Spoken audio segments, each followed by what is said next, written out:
Hello. भाई ये mobile मेरा है, थोड़ी देर पहले गिर गया था। आप मेहरबानी करके मुझे दे दें, मेरे बहुत ज़रूरी नंबर है इसमें।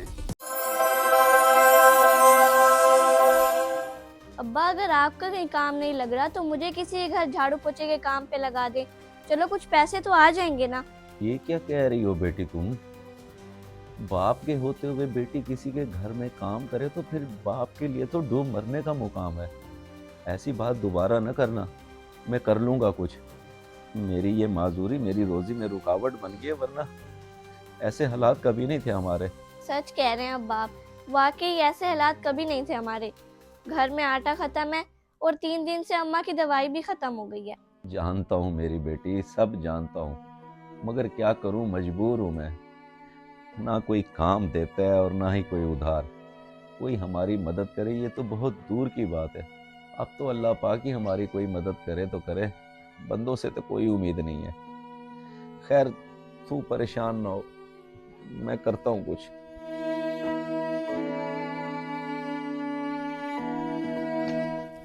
परेशान ना हो।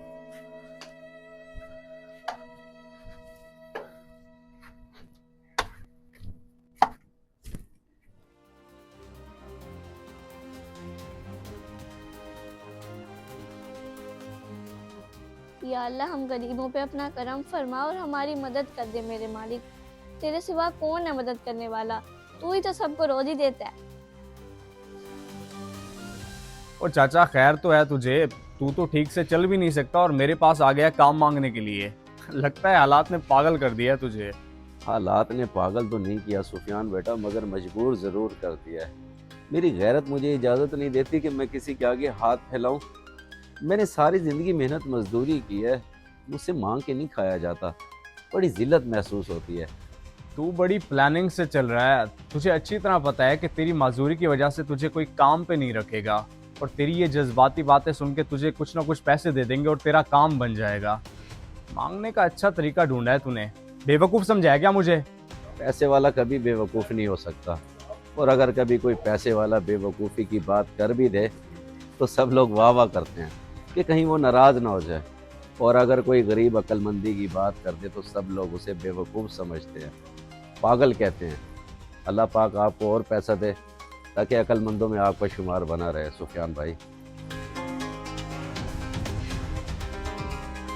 पढ़े लिखे जाहिल तो देखे थे, लेकिन अनपढ़ अक्लमंद पहली बार देखा है।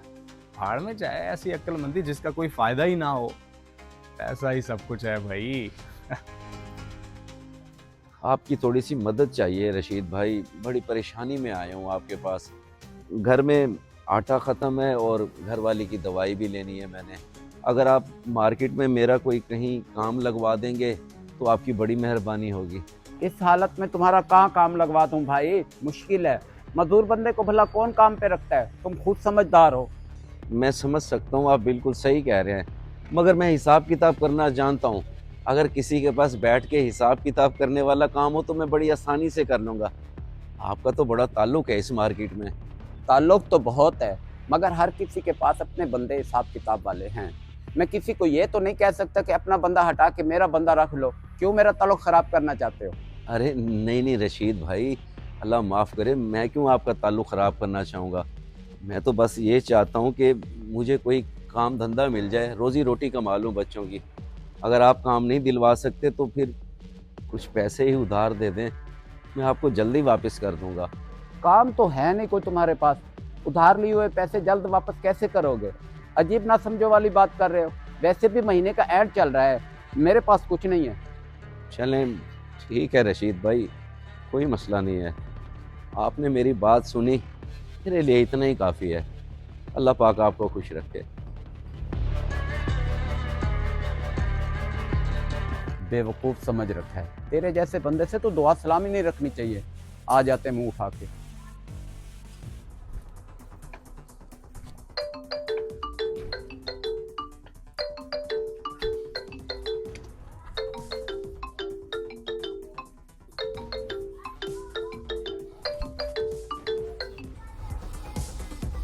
हेलो। भाई ये मोबाइल मेरा है, थोड़ी देर पहले गिर गया था। मैंने बहुत ढूंढा लेकिन मिला नहीं। आप मेहरबानी करके मुझे दे दें, मेरे बहुत ज़रूरी नंबर है इसमें। अच्छा अच्छा भाई साहब, आप परेशान ना हो, आपका मोबाइल मेरे पास है। मैं यहाँ से गुज़र रहा था तो इस पे कॉल आ रही थी, नीचे पड़ा था, मैंने उठा लिया। आप आके ले जाएं। बड़ी मेहरबानी आपकी। वैसे कहाँ मिला है आपको ये मोबाइल, और किस जगह पे ठहरे हैं आप?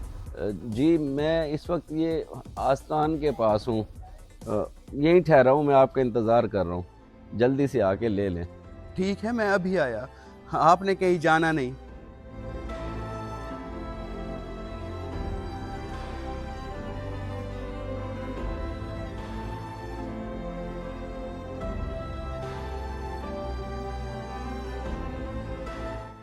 बहुत बहुत शुक्रिया, बड़े ईमानदार हैं आप। आपकी जगह कोई और होता तो फ़ौरन मोबाइल बंद करके मार्केट में बेच देता जाके। अल्लाह पाक मुझे हराम के माल से महफूज रखे। अगर मैं चाहता तो इसे बेच के वक्ती तौर पे फ़ायदा उठा सकता था, लेकिन ईमानदारी के इम्तिहान में फ़ेल हो जाता। आपकी अमानत थी मेरे पास, आप तक पहुंच गई, अल्हम्दुलिल्लाह। अच्छा मैं चलता हूँ। बात सुने, ये रख लें आपकी ईमानदारी का इनाम। सोच क्या रहे हैं, रखें। नहीं नहीं भाईजान, ये छोटी सी ईमानदारी का इनाम आपसे नहीं चाहिए, इसका अजर तो मुझे अल्लाह पाक देंगे। चलें, अब छोटे भाई की तरफ से गिफ्ट समझ के रख लें। अब इनकारी की कोई गुंजाइश नहीं है, अब तो लेने पड़ेंगे आपको। जज़ाकल्लाह।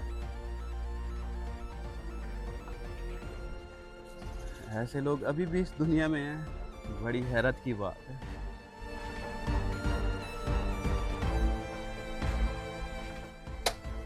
आमना बेटी, आमना बेटी, इधर आ। ये देख, आटा ले आया हूँ मैं। वो अपनी अम्मा की दवाई वाली पर्ची भी ले आ, उसकी दवाई भी ले आता हूँ। अब्बा पैसे कहाँ से आए हैं?